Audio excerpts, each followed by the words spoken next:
जहां सृष्टि की सोच रुक जाए, वहां से शिव की लीला शुरू होती है। स्वागत है आपका भक्ति वाइब्स में, जहां कथा नहीं, चेतना का प्रवाह बहता है, जहां हर अध्याय एक आध्यात्मिक द्वार खोलता है।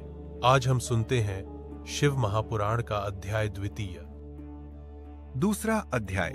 देवराज को शिवलोक की प्राप्ति। चंचुला का संसार से वैराग्य।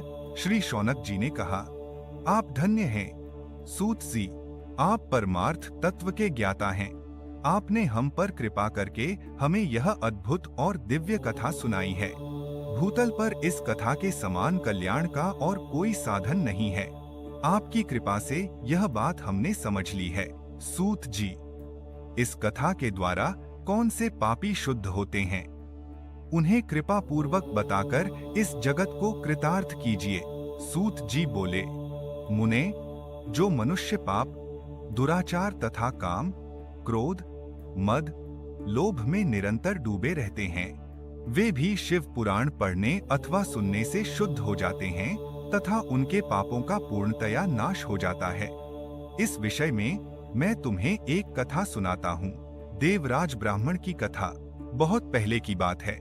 किरातों के नगर में देवराज नाम का एक ब्राह्मण रहता था। वह ज्ञान में दुर्बल, गरीब, रस बेचने वाला तथा वैदिक धर्म से विमुख था। वह स्नान संध्या नहीं करता था तथा उसमें वैश्य वृत्ति बढ़ती ही जा रही थी। वह भक्तों को ठगता था। उसने अनेक मनुष्यों को मारकर उन सबका धन हड़प लिया था। उस पापी ने थोड़ा सा भी धन धर्म के काम में नहीं लगाया था। वह वेश्यागामी तथा आचार भ्रष्ट था। एक दिन वह घूमता हुआ दैवयोग से प्रतिष्ठानपुर, झूसी, प्रयाग जा पहुंचा।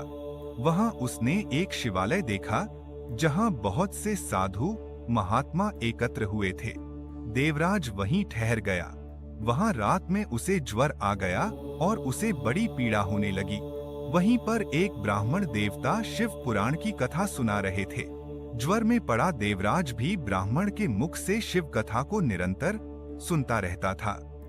एक मास बाद देवराज ज्वर से पीड़ित अवस्था में चल बसा। यमराज के दूत उसे बांधकर यमपुरी ले गए। तभी वहां शिवलोक से भगवान शिव के पार्षदगण आ गए। वे कर्पूर के समान उज्ज्वल थे। उनके हाथ में त्रिशूल, संपूर्ण शरीर पर भस्म और गले में रुद्राक्ष की माला उनके शरीर की शोभा बढ़ा रही थी। उन्होंने यमराज के दूतों को मार पीटकर देवराज को यमदूतों के चंगुल से छुड़ा लिया और वे उसे अपने अद्भुत विमान में बिठाकर जब कैलाश पर्वत पर ले जाने लगे तो यमपुरी में कोलाहल मच गया, जिसे सुनकर यमराज अपने भवन से बाहर आए। साक्षात रुद्रों के समान प्रतीत होने वाले इन दूतों का धर्मराज ने विधिपूर्वक पूजन कर ज्ञान दृष्टि से सारा मामला जान लिया। उन्होंने भय के कारण भगवान शिव के दूतों से कोई बात नहीं पूछी। तत्पश्चात शिवदूत देवराज को लेकर कैलाश चले और वहां पहुंचकर उन्होंने ब्राह्मण को करुणावतार भगवान शिव के हाथों में सौंप दिया। शौनक जी ने कहा, महाभाग सूत जी, आप सर्वज्ञ हैं। आपके कृपा प्रसाद से मैं कृतार्थ हुआ। इस इतिहास को सुनकर मेरा मन आनंदित हो गया है।